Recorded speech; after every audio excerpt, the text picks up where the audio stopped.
Você até gagueja na hora de falar o preço da sua cerâmica? Dá um medo danado de falar quanto é que custa e parece até que é errado quando você quer colocar o preço que é aquele que realmente você acha que vale? Então fica comigo aqui até o final desse vídeo que a gente precisa falar sobre esse assunto.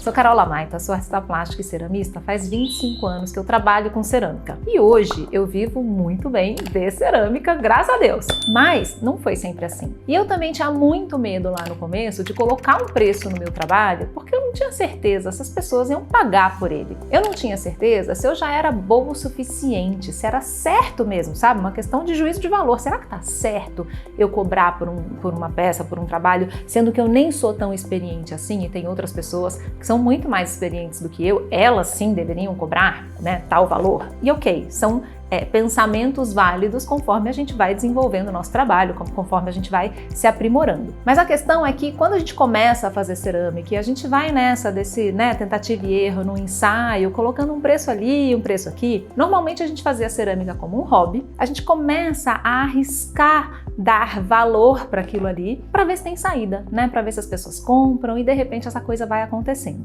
Mas pode ser que a gente decida que a gente vai trabalhar com cerâmica e então isso passa a ser parte do nosso trabalho. Eu preciso encontrar um preço para colocar nessa peça, porque ela precisa me dar um retorno financeiro, eu tenho que pagar as minhas contas com a venda dessas peças. E aí, é muito justo que a gente tenha todos esses pensamentos e eu acho muito honesto que a gente realmente entenda essa progressão de valor que o nosso trabalho pode ter. Se você está começando, como qualquer outro profissional que está começando, normalmente, a gente fala que é o pessoal júnior, tem um salário um pouco menor, tem um pagamento menor do que um profissional completamente sênior naquela área. É claro que esse profissional mais qualificado, com mais bagagem, com mais anos de estrada, ele vai ter uma remuneração maior. Só que aqui quando a gente está falando de cerâmica, a gente tem dois aspectos também para levar em conta. Um que é claro, é a questão técnica. Quanto mais tempo você for fazendo cerâmica, você vai aprimorando o seu trabalho e isso justifica que você cobre um pouco mais por ele, tudo bem. Mas além da questão técnica, tem também uma questão artística,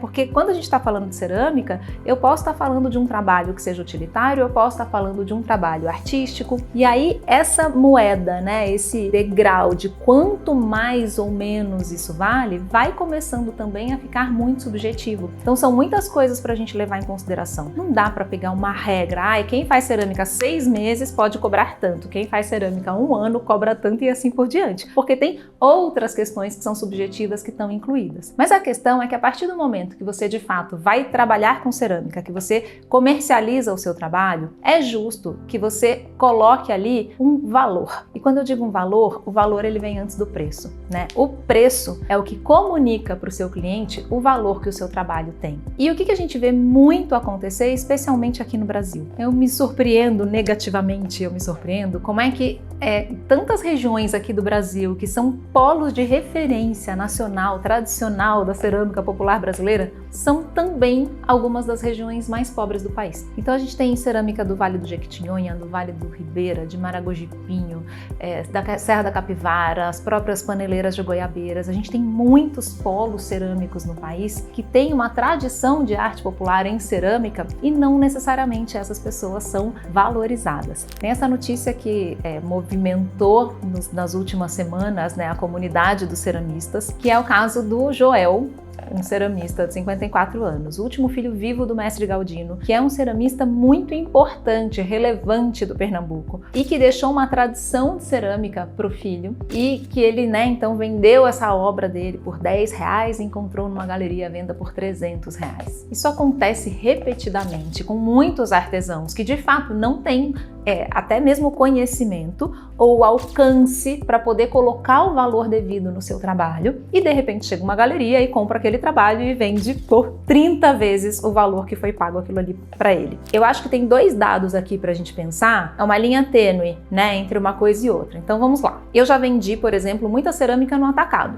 Então eu vendia para um lojista, ele comprava e ele colocava em cima o valor que ele quisesse colocar ali naquela peça. E eu já tive lojistas que multiplicaram multiplicaram o valor do meu trabalho por 5, 7, 10 vezes. Algumas pessoas olhavam para isso e ficavam um pouco indignadas, né? Então, por exemplo, eu vendi para ele uma peça por R$100 e ele vendeu por R$700, por R$1.000. Isso não é justo. Eu vejo isso por um outro lado, que é o seguinte: eu precifiquei direitinho a minha peça, né? Quando eu vendi essa peça, por exemplo, por R$100, eu estava considerando que esse é um preço justo. Então, o fato desse lojista aumentar o valor da minha peça para R$700 mil e vender, e a minha peça está ali assinada, reconhecida de que aquela é minha peça. Ele está me ajudando a acessar um público que eu sozinha não seria capaz de atingir. Então eu não vejo isso como uma coisa ruim. O que eu acho ruim? Lojistas que, por exemplo, querem que a gente faça isso, que compram por um valor muito barato, multiplica esse valor e não dá crédito e não mostra o trabalho daquele artista, como se a gente fosse simplesmente uma fábrica reproduzindo uma coisa que aquela pessoa quer. Isso realmente eu não acho que seja valorizar o artista. Agora, qual que é o problema disso acontecer no caso do Joel? Ele não recebeu um valor justo pelo trabalho dele.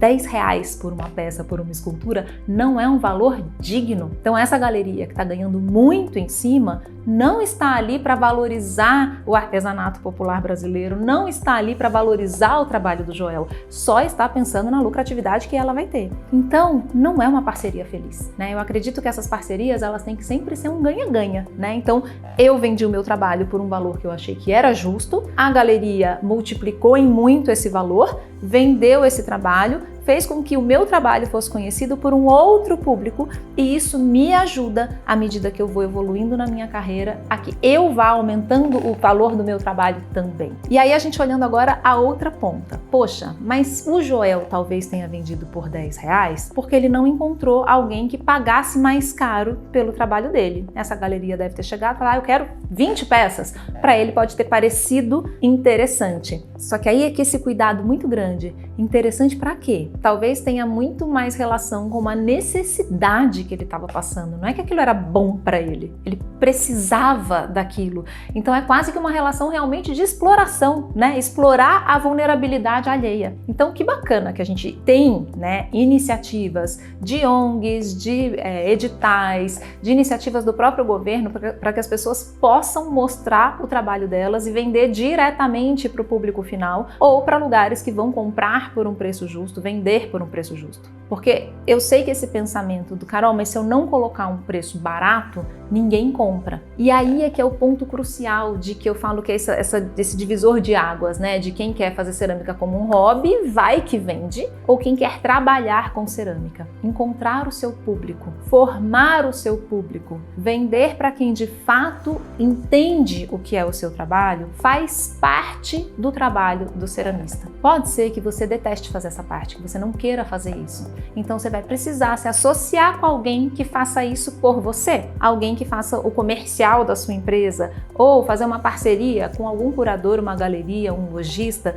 que vai levar o seu trabalho para o mundo, participar de uma feira que tem uma curadoria que mostra o seu trabalho para outras pessoas que você sozinho, sozinha não conseguiria atingir. Mas faz parte do nosso trabalho encontrar o nosso público, procurar o nosso público e formar o nosso público. Porque também não adianta ficar batendo o pé no chão e falando, eu vou cobrar o que vale e quem for o meu público vai comprar. Cri, cri, cri, aí eu fico aqui esperando esse público e não aparece. Você não vai vender, então você precisa encontrar. Cadê esse público que compra? Será que eu tô falando com as pessoas certas? Né? Tô ali postando no Instagram, ninguém comenta, ou todo mundo fica que lindo, que lindo, que lindo, ninguém compra. Quem é que tá no seu Instagram? É o seu círculo de amigos e familiares que de repente nem entende quanto custa uma peça de cerâmica, que de repente nem gosta de cerâmica, gosta de você, mas não necessariamente do que você tá vendendo. Então esse é um esforço que faz parte do trabalho. Pesquisa de mercado, pesquisa de persona, marketing, vendas, tudo isso faz parte. Por isso que eu digo que não é só sobre cerâmica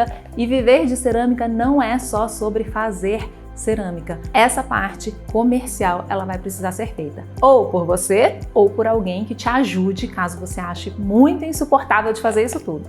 Agora, convenhamos, quando a gente está começando, não existe essa outra pessoa. A gente é que vai ter que fazer tudo. Então, vá aos pouquinhos entendendo qual é a linguagem do seu trabalho. Quem seriam as pessoas que de fato se interessariam pelo seu trabalho? Onde essas pessoas estão? Sabe aquela brincadeirinha tipo Globo Repórter? Onde vivem, o que comem, quando dormem? O que essas pessoas estão fazendo? Quais são os lugares que elas vão? As músicas que elas ouvem? As feiras que elas participam? Os eventos onde elas estão? Para que você faça parte desses mesmos ambientes, mesmo que e principalmente de maneira virtual. Através de rede social, através de WhatsApp, através de grupos. Você não precisa estar lá presencialmente, mas o seu trabalho precisa estar em contato com essas pessoas, nos lugares onde essas pessoas estão. E aí você vai perceber que à medida que você valoriza o seu trabalho e encontra as pessoas que dão valor para o trabalho artesanal, para o trabalho manual, para a cerâmica de qualidade, vai dar aquele match lindo e aí sim você consegue vender o seu trabalho pelo valor que ele merece, pelo valor que ele vale. E aí, para saber este valor, você precisa conhecer muito bem seus números. Então me conta se você quer saber mais sobre esse assunto, escreve aqui para mim nos comentários e aí a gente conversa um pouquinho mais então sobre precificação.